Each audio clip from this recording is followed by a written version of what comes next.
אוקיי, אם אני רוצה עכשיו להסתיר מוצר, זאת אומרת, יש לי מוצרים בתוך האתר, אבל אני לא רוצה למכור אותם, נגמר לי במלאי, אני לא רוצה יותר.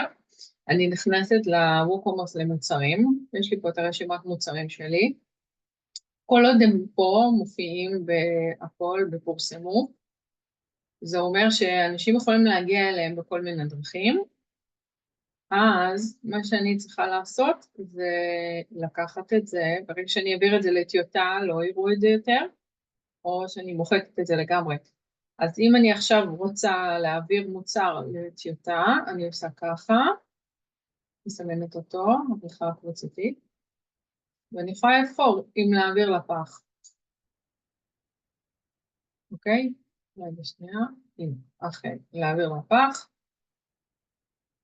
אפשר לראות שהמוצר הזה כבר לא מופיע כאן, זאת אומרת שאף אחד לא יכול להגיע לזה ולקנות אותו עכשיו, הוא כן מופיע פה.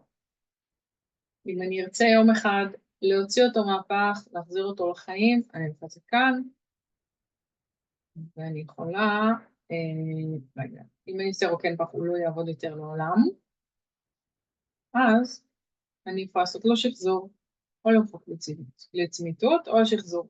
אם אני עושה שחזור, החל, הוא חוזר אל אתה רואים פה, זה נעלם מהפח, הוא חוזר לכאן. צור לפי מידות, ופה יש שפורסמו, הוא גם יהיה פה. הוא פה, רגע.